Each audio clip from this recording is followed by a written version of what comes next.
Hi everyone, Steve L here. Today I'm going to be doing a review discussion of the PRS SE Custom 24. As you see here, I have it in the tobacco burst finish. Beautiful guitar. First I'm going to tell you how I got to owning this guitar. I'm mainly a Les Paul guy, always have been. It's an iconic guitar, saw it when I was 11 years old. And actually what made me want to play guitar was when I was 10, Guns N' Roses came out with the November Rain video. And to see Slash, you know, stand on a grand piano with the Les Paul slung between his legs playing, I knew I had to be a part of that. I'd already been playing piano, so I knew I was musical, but it just really changed and I went to guitar. So when I had the money, which wasn't until 2009, I bought a Les Paul and the love affair started. Well, what made me want to go to a different brand? First of all, for recording and gigging purposes, I wanted a tremolo and I wanted 24 frets and I wanted something that could coil tap. Well, all my Les Pauls have EMGs. I have one with EMG, the Zakk Wylde signature with the 8185, and my main Les Paul has a 60 in the neck and an 85 in the bridge. And I really didn't want to do anything about it. I wanted it to be a balls to the wall, straight up, one trick pony, rock and roll machine. So I wanted to look somewhere else.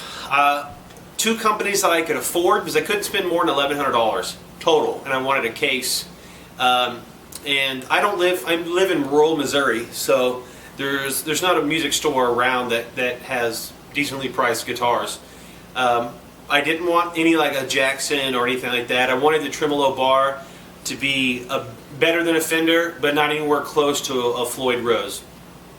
And so what I did was I started an internet search, and I encourage anybody who is wanting to purchase anything, go to YouTube, go do a Google search or Yahoo search, research what other people have said about it, like Music123, Musician's Friend, Sweetwater, to name a few. They all have reviews on them. If you're looking for anything, just find a category you want and then search for the highest rated or customer rating. And it really reveals a lot about the actual product in the hands of people who are going to play them all the time. That's not biased.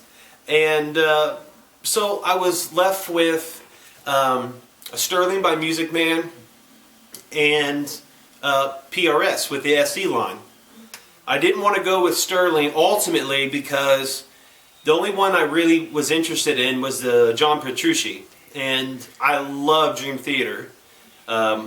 I absolutely love John Petrucci.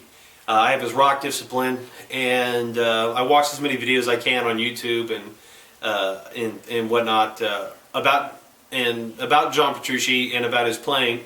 But it was really difficult decision. But I decided not to do a signature model because I didn't want it to be so specific to the artist that it would be very unspecific to my needs, or you know, at least something off the shelf is more neutral based and customer rated. And there's nothing against signature models, but I just didn't want it to be so customized to John Petrucci's hands that it would affect what I can do to a guitar. Also, I didn't want people to see the John Petrucci and think, why am I not playing Dream Theater covers in my band? Why don't I have the shred capabilities of John Petrucci? And so that's another reason I'm mostly against. I don't own anything but the John Petrucci signature pick from any artist. I'm just not a fan of signature stuff.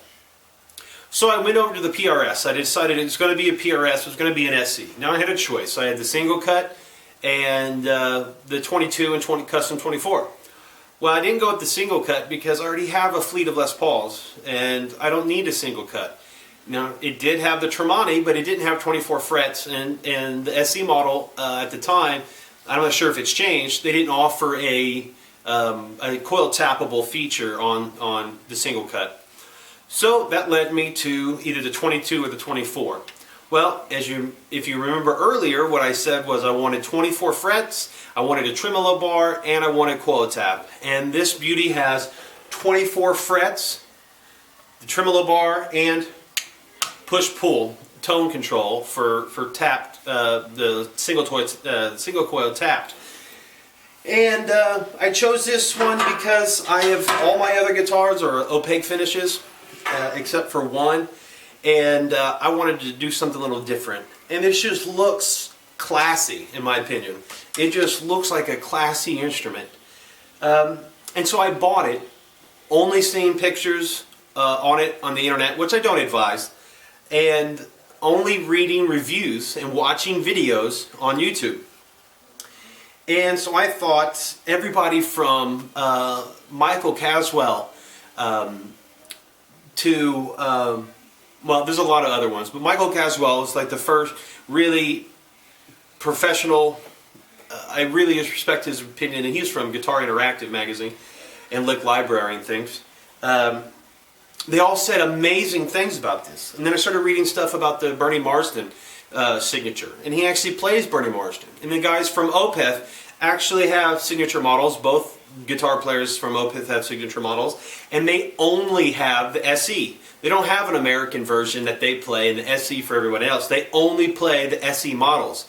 And they play them every day touring the world. And I thought, well, that's a testament to its build quality. And so I bought it. I got it really, really a good price. I think it listed for $1,058. And I paid $690 for the guitar. And then, of course, I ended up having to pay another $100 for a case because I wanted a very specific. I want a hard shell case and a gig bag at the same time, and I found one.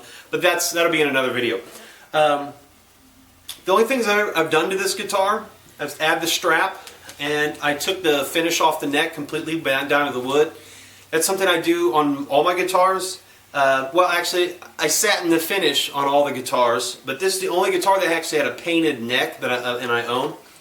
And so I went to start the satin in, and I decided, let's just go down to the wood like all my other guitars. And I absolutely love it. Nothing against the guitar neck. It has nothing to do with the functionality at all. This is what I prefer. And the best thing about guitars is this guitar is so good, I'm going to own it forever. Until it breaks, I lose it in a flood, fire, or somebody steals it. When I die, I'm willing this guitar to my children on the stipulation they can never sell it. That's how much I believe in this. I am a working man, full-time student at the age of 30, and every dollar I get and I spend has to be worth the value. It has to be. And so this is absolutely worth the value. This is a top-notch guitar. I don't feel like I own an SE, a budget guitar. I don't feel like there's the stigma that Epiphone has. Well, that's a nice guitar, but it's an Epiphone. I don't feel the stigma. I don't feel like when people see this, they're like, oh, but it's only an SE. It's amazing. Now let's talk about the features it has. The pickups, of course, it has two humbuckers. The pickups are the PRS HFS, Hot, Fat, and Screams, and the PRS Vintage Bass up here in the bridge, the neck. Unbelievable pickups. I can get anything from jazzy, really, really clean blues tones, and then I can get, if I switch down here in the bridge, just like a thing. It's hot, it's fat, and it screams. And you can get the great pinch harmonics, great definition, really picks up the pick attack really, really well. I don't think I can say enough about this guitar and what I believe it to be. The tone control on this guitar is so much more, it's so much more sensitive. I hope that makes sense. When you make the subtle adjustments, it really picks up. It really changes on a large scale the tone of the guitar, like it would suggest. It's a tone knob. Now, maybe it's because I have EMGs in my Les Pauls, and the tone knobs are basically useless, except if it's in the EMG 60 and the neck of one of my Les Paul Studios. Then it really works good, works well. But the bridge pickup is, you turn it all the way off and turn it all the way up, and it's the exact same sound. But with this, there's a huge tonal variation. So, for instance, I do the Joe Bonamassa thing, where I play between 5 and 7 for my rhythm, 7 to 8 for my leads. I hardly ever get it to 9 or 10. Now, when I'm playing, as a general rule of thumb, I'll use the tone at 7. But 1 to 3, huge difference. 3 to 5, another big difference. 5 to 7 is huge. And when you crank it up to 10, you got the soaring leads, great mids. The bass is still there, but the mids and the high end really jump out. So sometimes, depending on if I don't have my actual rig and I'm using somebody else's, what I'll do is I'll set the gain level till it sounds great with the volume at 7. And what I'll do is I'll back the tone from 10 to around 6.5 to 7. And when I want a solo, I might take it up to like 9, maybe, and then I just crank the tone all the way to 10. And because it's bringing in that high end and that mid, it really cuts and it adds extra gain because high end frequencies break up.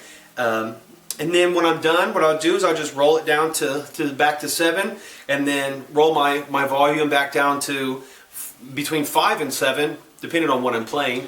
And I'm back in my rhythm tone, and I never had to dance with pedals. Other things, the quality of it when I got it out of the box, it was tuned, perfectly intonated. I had to make no adjustments. I have yet to have to make adjustments. The only adjustments I had to make is I went from 10s to 9s. It ships with 10s. I like to play with 9s and standard, and so I had to make very minor adjustments to the intonation, but that's to be expected. The bridge, functionally, no friction whatsoever. It doesn't hurt. You can't hit it enough. It's not going to cut your hand. It's not going to scratch you up like some bridges. It's got one half step or semitone when you raise it, which is fine for me. That's all I need. And then great action going all the way down. Beautifully set up right out of the box. The nut seems to be very, very good quality. The tuning mechanisms are fantastic. I have zero tuning problems with this guitar. It's got the beautiful natural. What they do is they just probably mask this off, and they don't finish the binding. But it adds depth. It adds class. It adds personality. The only thing I've added was the strap, like I said, and taking the finish off the neck. I absolutely love this guitar. Love it. It's got great sound, great tone, feels amazing. The neck on the 24, the Custom 24, is the wide thin. And I never played a thin neck. If anybody out there has played Les Pauls, you know, I always describe them as like a half a Louisville Slugger. They're really big and full. It's actually much fatter than my Stratocasters and my Morgan Monroe Tempest. And I've never played a thin neck. Love it. Absolutely love it. My legato runs are faster, smoother. Because it's wide, going from E string to E string is where the wide, and then thin is from front to back. Because it's wider, I don't know how much I haven't measured it, but I have a significantly larger distance between the strings, which for me, I have humongous hands. And so with my Les Pauls, when I would try to do anything like that was really, really fast on the neck, I would be hitting the E string, and I'd also be fretting the B string. Or when I bend up from the B for a tone, I would be hitting the D string. And it made it very difficult. No matter how precise I tried to pick, or definitely on my fingertips, I was always hitting another string. And I've never had that problem. I actually didn't realize it for the first week, why I was playing on this guitar so much better. Not only did it sound great, but I played better. And then I started to think about it, and I was like, oh man, there's just a little bit more string space. I'm a big believer in PRS now. I actually have another one on order, and when I get it and I have it for a couple weeks, I do a review. It's the PRS SE Zach Myers, the new 2014 model with the Trappist green and the two PRS 245s. And I can't wait to review that. I've heard nothing but amazing things. And so that's going to really bring in more of a Les Paul feel with the big neck. It's a wide, fat neck. And, you know, the single coil cutaway, the wraparound bridge, the great fat pickups, the very fat guitar. It's also a semi-hollow body. And so when I get that and I play it for a while so I can form a really good opinion of it, I'll do a video of that. Well, I just want to thank you for watching my video. We did a great thing here. I did a great thing here by buying this. And her name is Amber, will always be in my family. And you can't see him off screen. I have all my guitars. And I have a special place for this one. It sits in the stand because right next to my desk, because I never put it down. The only time I put it down is when I walk away, and the reason I put it on the stand is so it's right available. This is my main guitar. I play this on all my gigs, and I love it. I'm so grateful that PRS did a model that is not a budget model. It's an affordable model with quality and class, great aesthetics, great feel.